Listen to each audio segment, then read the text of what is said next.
All right, hey, I'm Matt Potratz, and I'm a former professional athlete aboard a snowmobile. I went through a tremendous accident and then changed my life. We're going to talk about that today.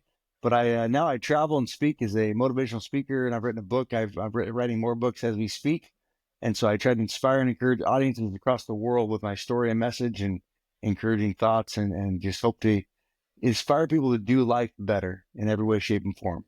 You're watching Success, Motivation, and Inspiration, where we share interviews with incredible leaders who are crushing it in life and business.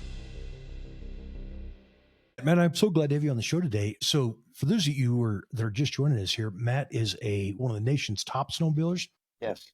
You're featured in movies and all kinds of crazy stuff, huh? Yeah, I was in 7 different snowmobile motion pictures, and all they are is they're movies. There's really technical and professional writing to music that entertains snowmobilers and athletes who are looking to ride.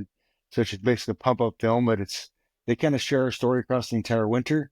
There's a little bit of a documentary type thing to it of the places we went, the places we explored, and then they put, of course, inspirational music to it, and we do crazy and insane stuff. It's pretty cool. So tell me about that. You said you're filming a hill climb that triggered a massive avalanche, and you ended up in a coma for 41 days.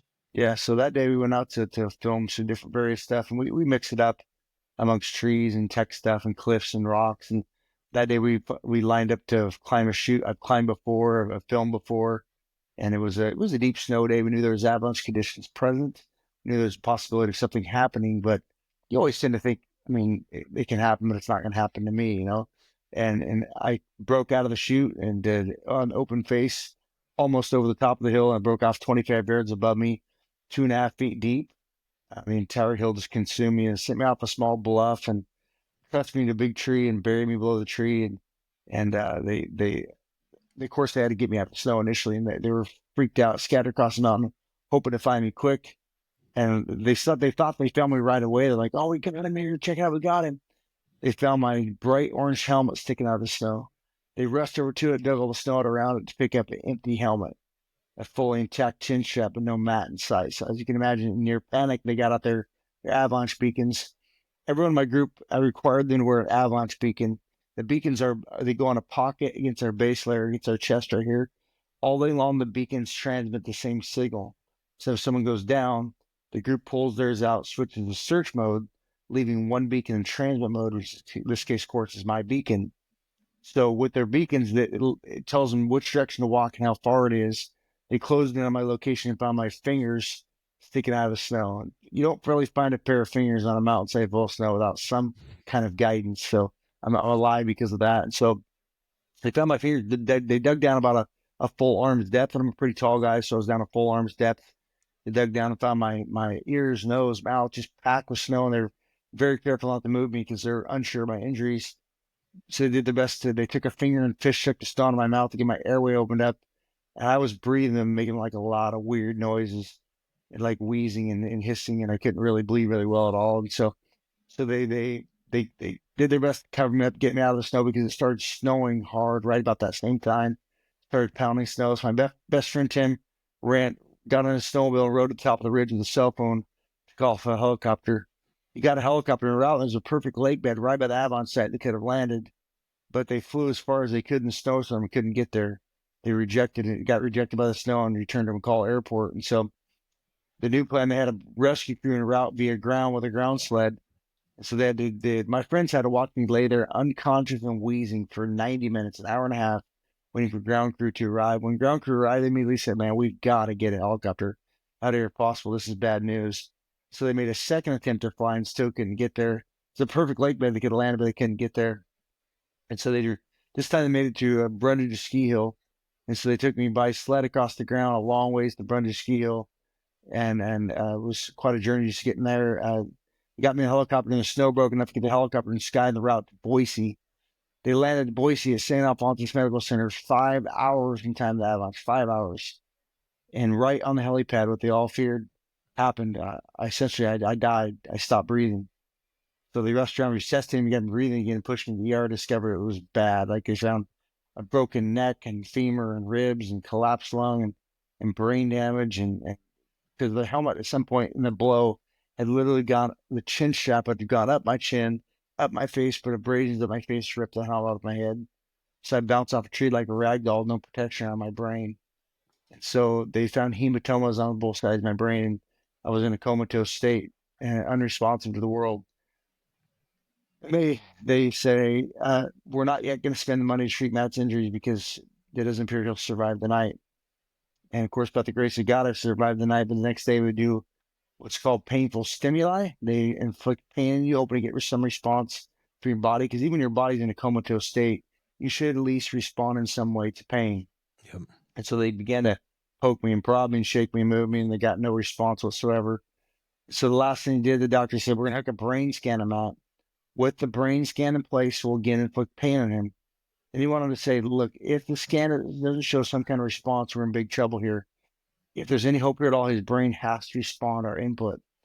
So they did so. They hooked the scan on my brain, began to again poke me and prod me and shake me, and they got nothing. And the last thing the doctor did to confirm it, he picked up my left leg, my shattered femur, picked up my left leg off the table a little ways, just dropped it to free fall. Wow. As you can imagine, I mean, that would cause extreme pain, and scan show anything to get excited about. So with confidence, he said, I'm sorry. He said, short of a miracle, Matt will not be with us anymore. He said, he's brain dead. So pulled the cord and he's gone. My family refused to believe that. They refused to go there yet. And so they said, we want more time. We want a second opinion.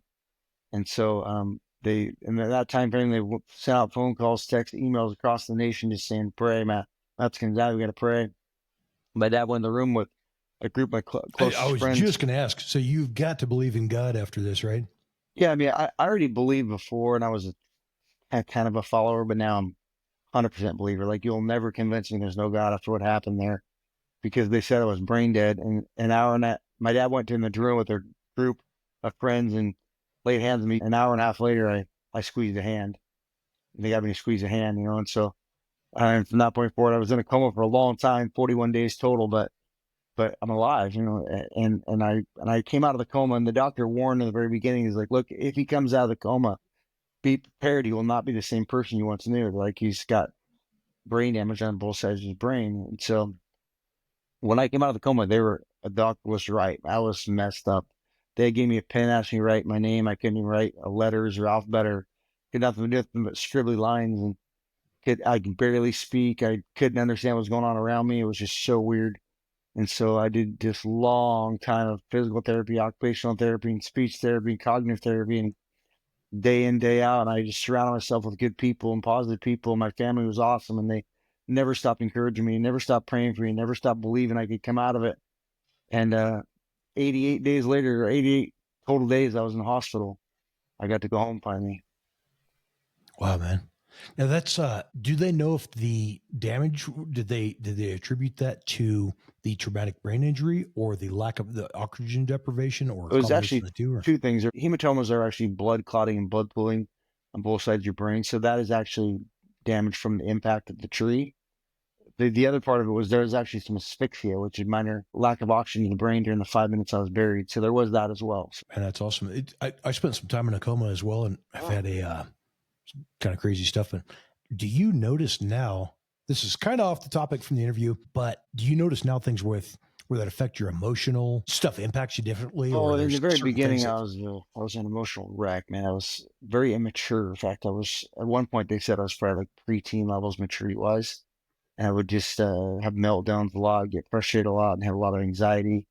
And then over time, it's gotten better, and I've learned how to train my brain to realize that I'm different now, so I've got to be more aware of that. And so, yes, I still would say I'm more emotional than I used to be, and I'm more under pressure. I'm not as mature as I once was.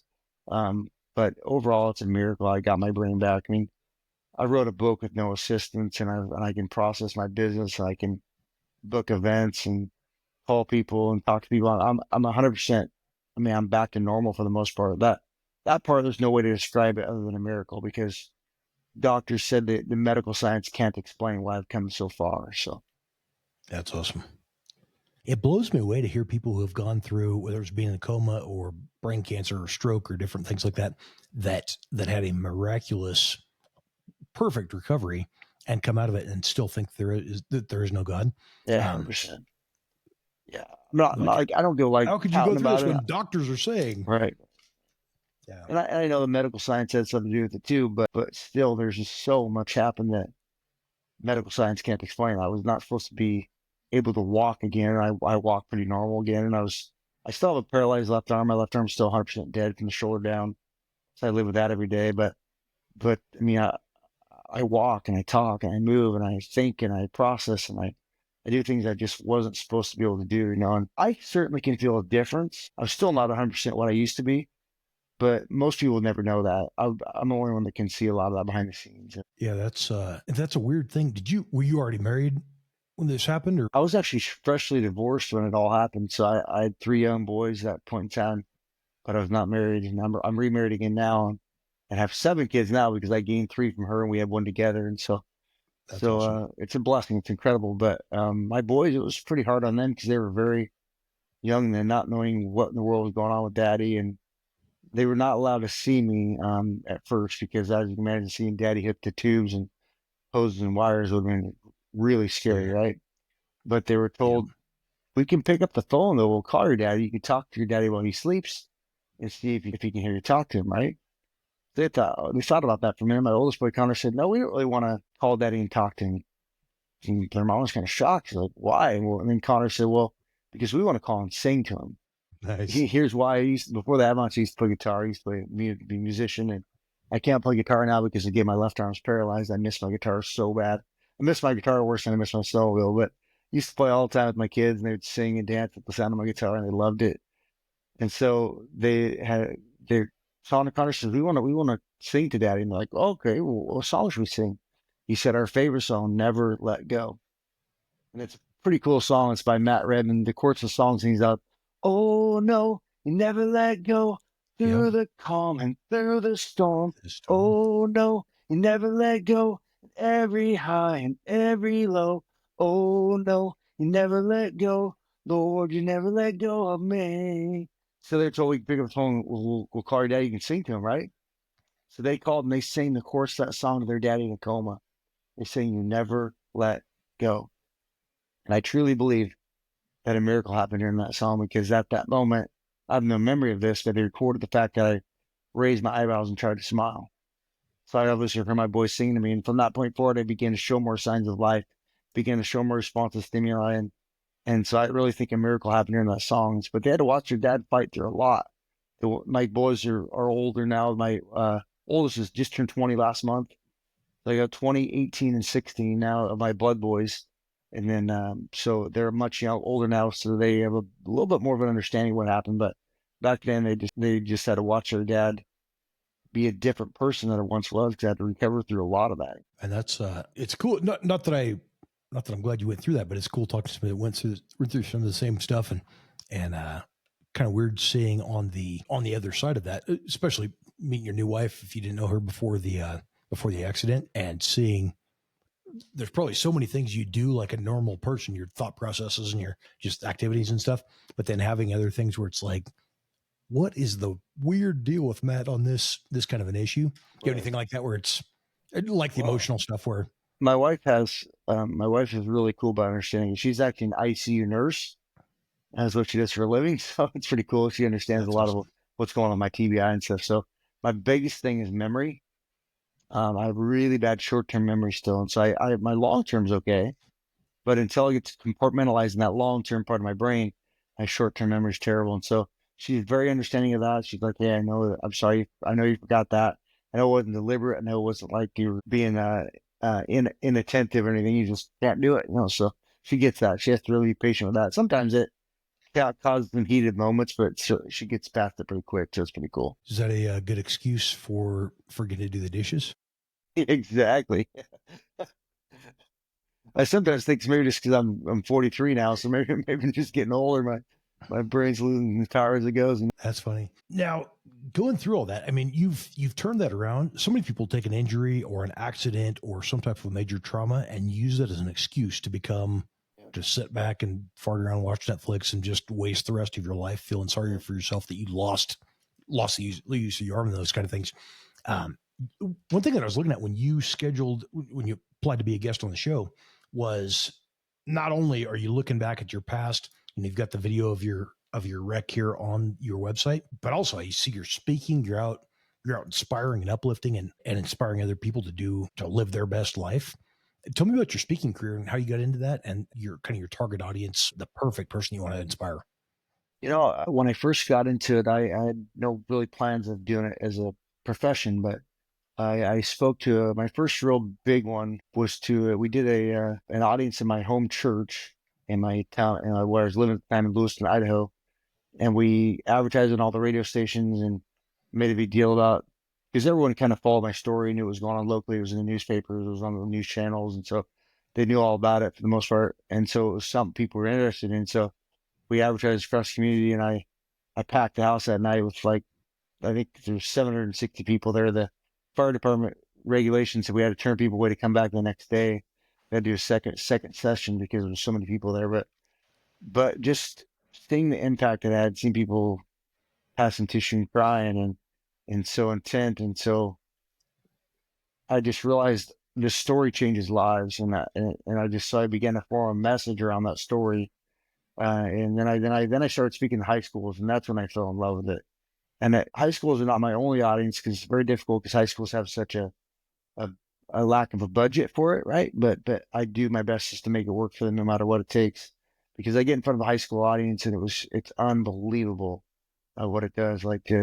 You have a audience full of anywhere from 100 kids to 700 kids, and there's no talking, there's no chit chat, there's no screwing around.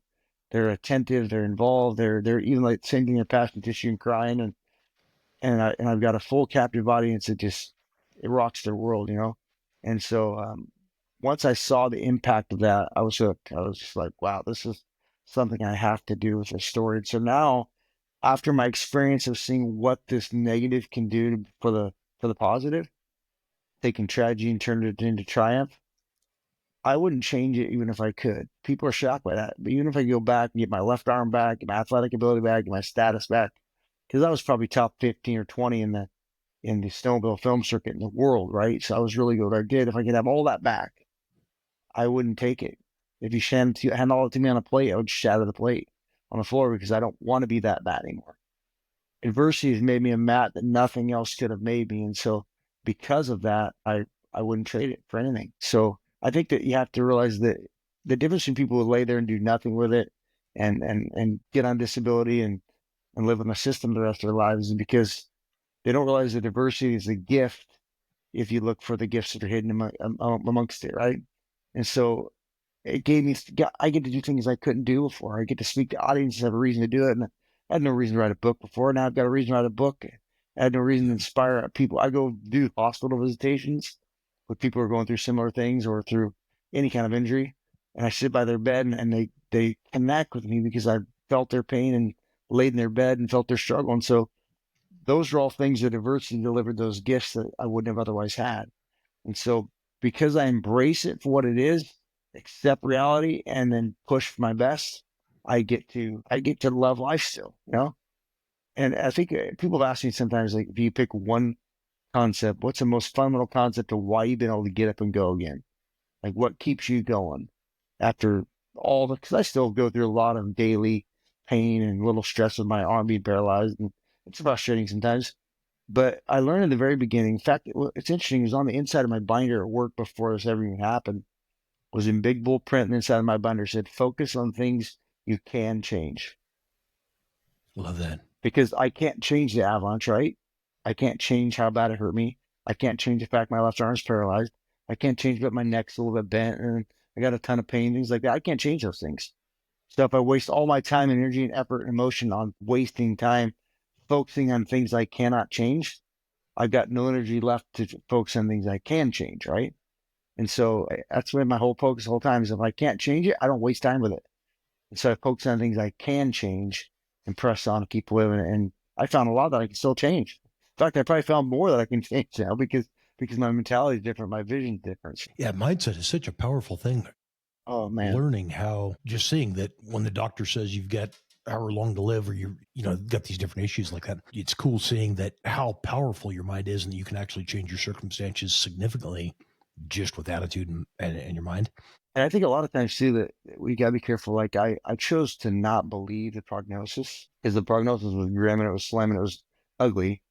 And so if I would have just accepted that as my reality and went and lived out that reality, I couldn't have gone to chase down my new reality, you know? So a lot of Yeah. times I would respectful to the doctors, of course. I'd never be like arrogant about it, but I'd say, all right, I appreciate it that you think that's the case, but I'm not done yet, right? I'm still going. So I just kept pushing and pushing and pushing until I got where I think I could be. This interview is sponsored by Newswire magazine. We celebrate the entrepreneurs and thought leaders shaping the future, those who don't just adapt, but innovate, who inspire others to think bigger, lead boldly, and create lasting change. Only a select few are featured in Newswire magazine, and for those who earn a place on the cover, the opportunities are unmatched. Your story shared with a global audience, your achievements celebrated on national billboards, reaching millions. Every leader has a story. Every vision deserves a platform. Who will rise to the top? Stay tuned. You're witnessing greatness unfold.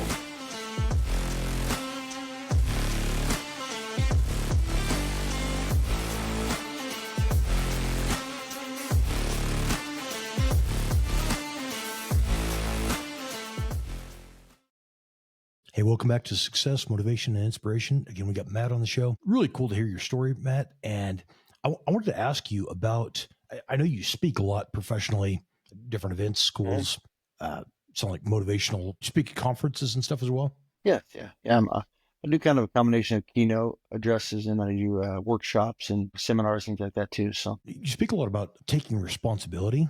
Can you tell me why that's so critical? I think you really can't change something or make something good out of something unless you take responsibility for it.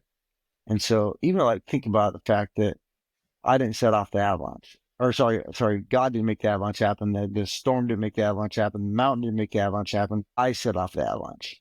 I climbed the hill. I took the risk. I triggered the avalanche, right? So I can't blame it on anything else except myself. Not that I give myself a big guilt trip, but because I say it's my responsibility and I made it happen, I could take responsibility for the aftermath as well, saying, all right, I made it happen. I took the risk. I knew it could happen. I wore a beacon because of it. So if I'm responsible for what happened to me, then I'm responsible now for what I do with it. And so as soon as you take responsibility, then you can implement change. But until you say, all right, I own this, this is mine, and I'm gonna take it and go with it, um, nobody's gonna do it for you. So responsibility is crucial, it's critical. You have to take responsibility for everything if you want to implement change. Now, you said you're writing an additional book, another book or two right now, right? But Yeah. can you tell me about about Two Hands, your first book? Yeah. So two hands, and the subtitle is A Life Radically Changed in 12 Seconds. Because from the time that I'm on tractor to the time I was crushed of the tree and buried was 12 seconds. My life literally radically changed in 12 seconds. And so I share that story of that day. And then it transitions into some story about my life, what led up to that point, how I got to be a pro and a little bit more about me as a person and how many kids I have and the jobs I've worked and things like that.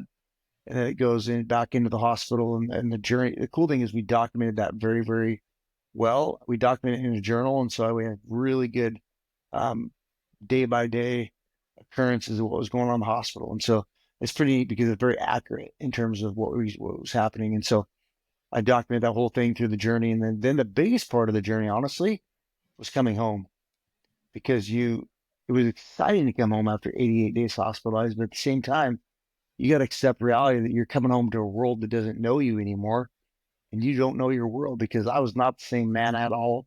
I was barely out of a wheelchair when I came home. I was walking with a cane. So just barely hobbling along with a cane.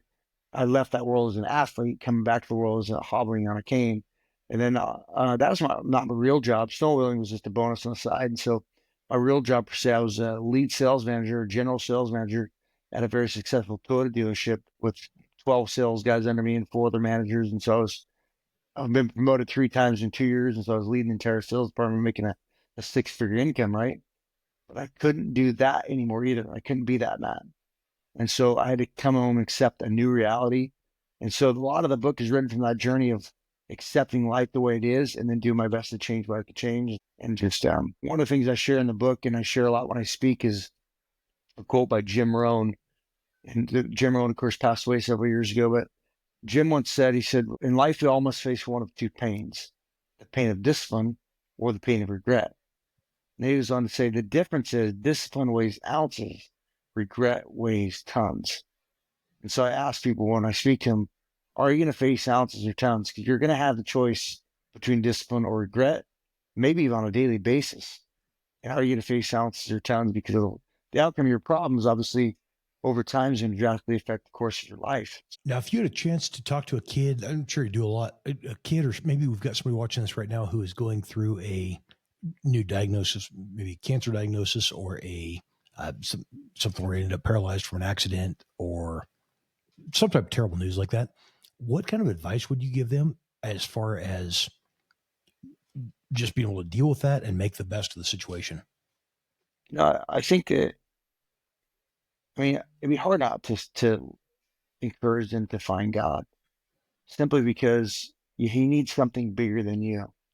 When you're going through something like that and you are not as big as you once were and you're crushed, you're confused, or you're paralyzed, or your brain's messed up, whatever it might be, any of 1,000 things, cancer, you need something bigger than you to believe in. So I would encourage you to press into God first of all, but then also just choose to believe in you and surround yourself with good people that believe in you, and never stop believing you can outlive the prognosis. Never stop believing you can exceed the expectations.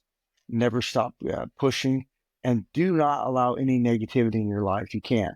Like I was almost anal about not allowing negative people in my life. I wouldn't allow them in the room. I didn't want to hear what they had to say. I couldn't afford it. And so I would just say, surround yourself with positivity, surround yourself with encouraged people, and surround yourself with people who are go-getters, who live life to the fullest, and then strive to do that. And so don't get stuck around any people who think less than what is possible. Man, I love that. If you're watching this right now on Amazon Fire TV, or if we end up featuring you in Newswire magazine, if you're reading the article in Newswire, scroll down. There's a call to action at the bottom. We'll put down there with a book where you can grab a copy of his book on Amazon, or even lead them to your website where you can get scheduled. Yeah, if they go to just simply mattmotivates.com, it'll take you straight to the booking page on the website. So it's pretty easy, mattmotivates.com.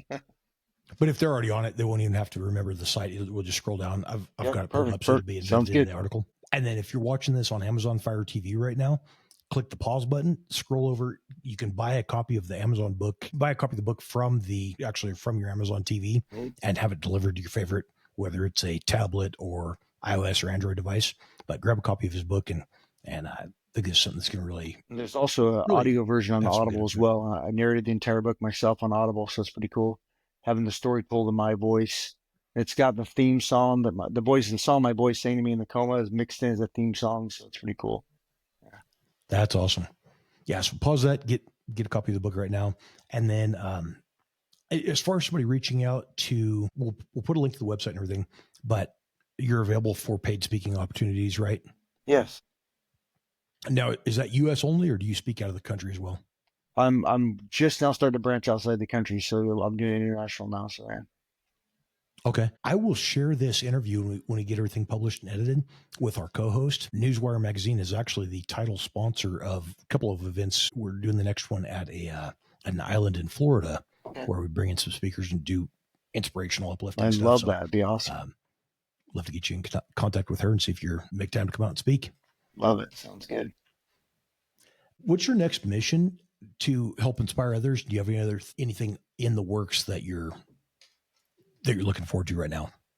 I'm looking forward to my next book I'm working on right now. It's called The Short Little Book for a Long Big Life. The Short Little Book for a Long Big Life. And so it's just it's going to be a pretty short, pretty simple book to read, but it's going to be a little 4x6 hard copy cover book and just about the simple things in life you can do to expand your life and live life to the fullest and leave a legacy and get the most you possibly can out of life, but also give the most you can to life before you leave this world. So I'm excited about that. And then I'm expanding my podcast as well. And I do Monday Morning Minutes with Matt. It's called the M4 Podcast, Monday Morning Minutes with Matt on Facebook and YouTube and LinkedIn. So you can check that out as well. But just excited to just keep living life, And my wife and I, believe it or not, we just as a side thing to help with income as well and get her out of the workforce. We have an insurance company with a company called Symmetry Financial, and we sell life insurance and annuities from home as well. And so we have a lot going on. We're busy. Sounds good. I'll chat with you a little bit after the show here, and we can see about driving some additional traffic to those, with the SEO traffic that we're getting. We're doing over 100,000 readers per month on the average article with Newswire magazine. Awesome. So something, as long as you're with the insurance company, are you set up for multi-state licensed, or is it? Right now, I just got licensed in Idaho, but I'll be expanding to multi-states as well. And what type of insurance may have a good client for you in Idaho? It's a life insurance, disability insurance, or annuities. Okay. We'll have to chat. I can do any kind of insurance. We have access to 40 different carriers, some of the big names, the names everyone knows. And so we can basically I can shop the carriers for you. So, it saves you the time, and I can find you the best rate. Not just the best rate, but the best rate for the value, best value for the money, right? So, do you have a separate website for your insurance company, or is that something? Not yet. We're just getting that going right now. So I will send. So. Cool. Sounds good. Give us a final closing thought, and we'll be looking forward to connect with you again in the future. I would just say that you can apply this stuff in your life right now, and think about focus on things you can change. Let's go back to that. Because if you went back to your life and your world right now and looked at your daily tasks, your daily routines, are there any areas that are being wasted on things you cannot change throughout your days or weeks? Is there anything you're wasting time, energy, passion, emotion on things you cannot change? And I would just ask you, just try applying it, because if there's been one fundamental concept that's been absolutely transforming my life, it has been that right there, that I've just focused on things I can change. And that gives me a lot more time and energy to do more of the things I can change. Man, thank you so much for being a guest on the show today, Matt. This was absolutely awesome, and really looking forward to staying connected with you in the future. Happy to be here, and thanks for bringing me on. I appreciate it. Thanks for watching Success, Motivation, and Inspiration. This episode was designed to help you level up. See you next time.